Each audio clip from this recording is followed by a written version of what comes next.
Olá, sou Guilherme Simões e seja bem-vindo à lição Importância da Engenharia de Requisitos. Nessa lição, a gente vai abordar falhas em software causadas por requisitos, deficiência em requisitos como principal causa de fracasso em projetos, requisitos como uma causa raiz significativa de defeitos em software e qual a prioridade que a indústria dá para a disciplina de requisitos. Antes de começar, eu queria fazer uma provocação. Você se lembra de alguma falha de software ou dificuldade em projeto causada por problemas em requisitos? Se tiver difícil lembrar, eu sugiro que você fique atento aos problemas que você enfrenta nos projetos para verificar se algum deles tem relação direta ou indireta com requisitos. É uma reflexão interessante.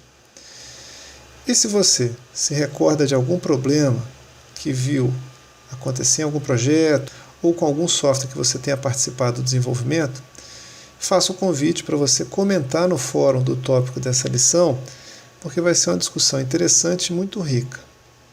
Para ilustrar, eu vou comentar um caso famoso. Em 1998, a NASA lançou uma sonda espacial com o objetivo de estudar o clima marciano. Ela demorou quase 10 meses para chegar em Marte e, ao entrar na órbita, ela se desintegrou na atmosfera por causa de um erro de cálculo na manobra. E somente essa perda da sonda gerou um prejuízo de 125 milhões de dólares. Isso ainda sem considerar os custos do foguete para o lançamento, os custos do próprio lançamento e da operação da missão. Uma investigação depois descobriu que a causa primária do erro na trajetória de entrada em Marte foi que um software desenvolvido por um fornecedor produzia resultados no sistema imperial britânico, pounds seconds. Isso estava em desacordo com a exigência da NASA, que esperava as medidas no sistema métrico universal, newton seconds. Então, quando esses resultados foram usados por um outro software, esse desenvolvido pela própria NASA, isso provocou esse erro de cálculo da rota da entrada da sonda na atmosfera, provocando essa destruição. E a gente tem um estudo recente do Instituto de Gerenciamento de Projetos, o PMI, apontando que a deficiência no trabalho de requisitos é a maior causa de fracasso em projetos. Praticamente metade dos projetos fracassam por uma deficiência na engenharia de requisitos. E isso se manifesta por alguns sintomas. Scope creep, que é o crescimento não controlado do escopo, comunicação deficiente, baixo envolvimento de partes interessadas, suporte inadequado do patrocinador. E além de ser a principal causa de fracasso em projetos, requisitos são uma das principais causas em defeitos de software. Essa informação a gente pode descobrir nos trabalhos aí de vários autores. Os números variam de acordo com o trabalho, mas todos mostram que a incidência de defeitos com origem em requisitos é significativa. Um dos autores que a gente vai mostrar aqui é chamado Dean Leffingwell, que apresenta um estudo onde 41% dos defeitos nos projetos que ele estudou são causados por requisitos. Já outro autor, chamado Capers-Jones, em um estudo mais recente, mostra que 20% dos defeitos são causados por problemas em requisitos. Como esses dois estudos foram baseados em dados de projetos distintos, razoável esperar que os números não sejam iguais. Mas o que interessa é que ambos, a incidência de defeitos por problemas em requisitos é muito significativa. O Leffingwell, nesse mesmo estudo, aponta que o retrabalho em projetos pode variar de 40% a 50% do seu orçamento, e que encontrar e corrigir erros originados em requisitos consome de 70% a 85% do custo total de retrabalho do projeto. Isso porque, quanto mais tarde se detecta o defeito, mais caro é a correção. Essa figura ilustra o custo relativo de se corrigir um defeito conforme a fase do projeto em que o mesmo é detectado.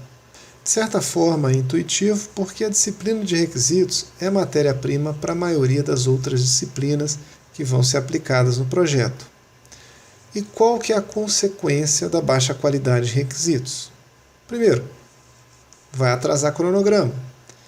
Segundo, o orçamento vai ter custo adicional. E esses dois casos são esperados porque o retrabalho vai ser causado pela baixa qualidade em requisitos. E, principalmente, a gente vai ter cliente insatisfeito. Então, o desafio da engenharia de requisitos é entender continuamente as necessidades do cliente para entregar uma solução que atenda aos objetivos de negócio. E a satisfação do cliente é a melhor medida de sucesso de um projeto. Não adianta nada você querer entregar no prazo, entregar no orçamento, aquilo que não vai satisfazer as necessidades do cliente. Então, considerando que a gente discutiu até agora, razoável esperar que o mercado desse uma alta prioridade para a disciplina de requisitos. Só que não é isso que a gente vai ver na prática. Quer ver um exemplo? Quantos livros existem sobre Java em comparação a livros sobre requisitos? Você não precisa responder de cabeça.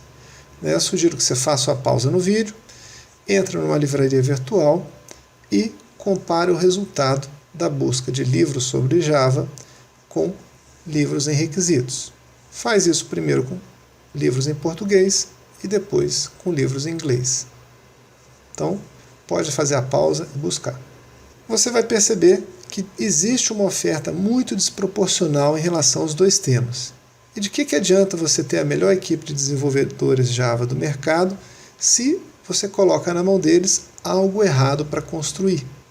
É muito difícil falar em melhoria de produtividade e qualidade em projetos de software focando somente a dimensão técnica da formação profissional. Há muito tempo, o ferramental deixou de ser a barreira para o desenvolvimento de software. O desafio hoje é a gestão dos projetos e requisito está embutido nisso. Bom, eu espero que essa lição tenha te sensibilizado um pouco sobre a importância desse tema e que, gradualmente, a gente possa construir juntos um cenário mais adequado e maduro para o desenvolvimento de projetos de software. Agora eu quero te convidar a fazer os exercícios de fixação dos assuntos que a gente discutiu e também interagir com a nossa equipe de tutores no fórum de discussão desse tópico, seja para tirar dúvidas, comentar ou obter mais informação sobre o tema. A gente está sempre à disposição para te ajudar. Muito obrigado e bom estudo!